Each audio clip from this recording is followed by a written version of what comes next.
Okay, I'll get this out of the way immediately. Excuse the sudden change of scenery. It's just one of those things that's happened. But, okay, let's talk immediately about Brink of Disaster. I think the unique thing about this episode was that it actually involves Jeff Tracy in a disaster, and he's the one who needs to be rescued. Yeah, I mean, putting the actual head of international rescue right in the centre of the rescue. My God. Yeah. Who would have thought, eh? Bound to happen at some point. Yeah.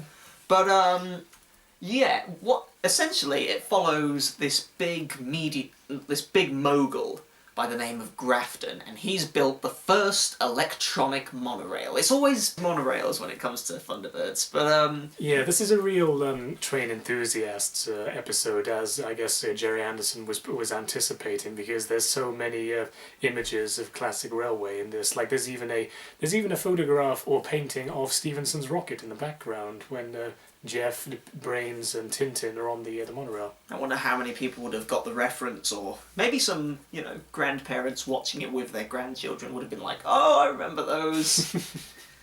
Oh dear me! But still, it's a very interesting episode, this one, because there's actually two kind of escapades going on simultaneously. It actually opens up with Lady Penelope for the first time actually driving Fab 1 and actually doing it well instead of doing it in Vault of Death. Yeah, best not to mention her terrible excuse for driving in Vault of Death, but she's actually shown to have gotten a lot better, happily driving down this road. But she is being pursued by these two, crooks. Yeah, you can tell they're crooks because they're wearing trilbies and look a bit like Humphrey Bogart or something, but, you see her using some very ingenious Fab 1 accessories, like she at first uses a smoke screen, and then I guess she had to resort to using an oil spill because every now and again it may have turned into something like wacky races. But what do you expect from a pink car that's driven by someone called Penelope? And how do we know this wasn't the British contingent of the Ant Hill mob? the fedoras and the guns. Oh, a few more people in the back, like a dozen more trilby-wearing people in the back, and we would have been like, yeah, it is the Ant Hill mob. That was another part of our childhood too, Hanna-Barbera. But, obviously you've got this whole thing going on with Lady Penelope. Both of the escapades, if you will, are tied together. They're all centred around this mogul, Mr. Grafton, who's built the, automatic monorail system. And he's looking for funding. He's not doing it by the government, he's looking into, private investment. So he goes to Lady Penelope, and, this guy is clearly just all about the money. He doesn't really care about much else other than getting the money and profiting from it. Yeah, it just seems like money was the only thing on his mind. It's like as if putting everything together was only one small part of it, because it's established that there's no manual stop for this train, there's no health and safety, there's been no checks. I have to say, there are many evil corporations in the world, but even they would at least go out of their way to make sure that whatever you're doing for them, at least you're safe. Yeah, cover yourself insurance-wise, at least. If, you don't care about people's lives, at least cover yourself for the sake of insurance. Yeah, Lady Penelope and Parker do catch on that the lackeys who pursued Lady Penelope in the beginning work for Grafton, and so they know that something's up with Grafton, so they turn him down. But Grafton's already ahead of the game. He installs some kind of hacking device in the Crichton Ward mansion that overwrites all of the security protocols, so that later on his lackeys can go in and take the money anyway. Yeah. And while this is going on, Lady Penelope suggests that another friend of hers, a rich billionaire friend interested in scientific development, will be interested in seeing Grafton's train, and this is where Jeff Tracy comes into the picture. Him, Brains, and Tintin take a ride on Grafton's automatic train, but of course, because he hasn't prepared for any eventuality of, accident or, some fate to befall the train, obviously the inevitable happens, and a helijet crashes into the railway and severs it, so that they're just heading straight for disaster. It's more of a heli hovercraft sort of thing, and it reminded me a tiny little bit of the carryalls in Dune that pick up the harvesters from the Spice Mine. We've been watching that this week. I'm still yet to watch all of Dune, but this guy's nuts about it. So. Another good sci-fi, because this got us into sci-fi. But anyway, we just see that the characters are now hurtling to death, and Brains is doing all he can in so much vain to try and get this thing to manually stop, but it seems that the only thing capable of stopping this thing as a bloody doorbell. That's right.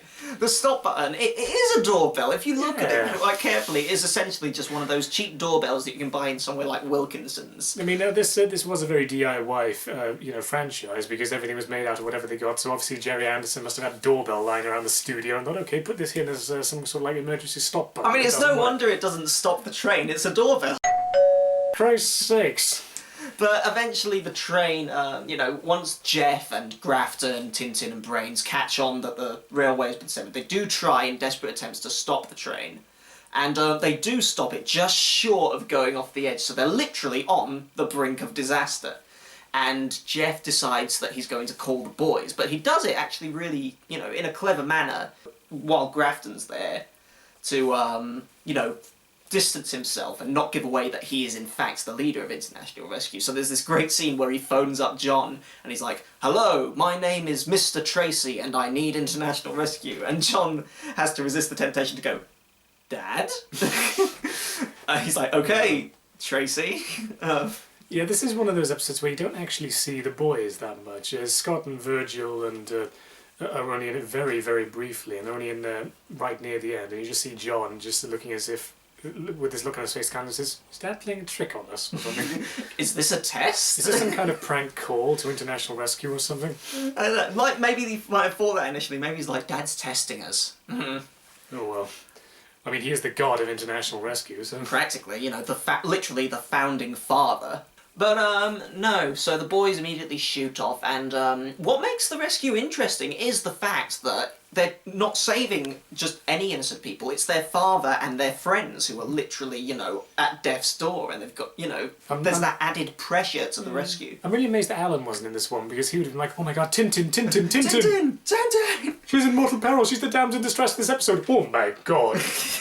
Maybe it's if Alan's going to act like that, maybe it's just as well he didn't come along. Scott will be there being like, "Okay, we've got to get the grabs right," and Alan will be like, "Ah, Tintin!" We can only presume that maybe they knew Tintin was in peril, so Scott must have said to him, "Hey, why don't you go relieve John very quickly?" So he's probably on his way up into space. Like, "Hey guys, what was the call all about? Is Dad and is Tintin in trouble?" No, Alan, everything's fine. You go for a swim. It's fine. Me and Virgil will handle this. We'll go. Come on, Virgil, be quick.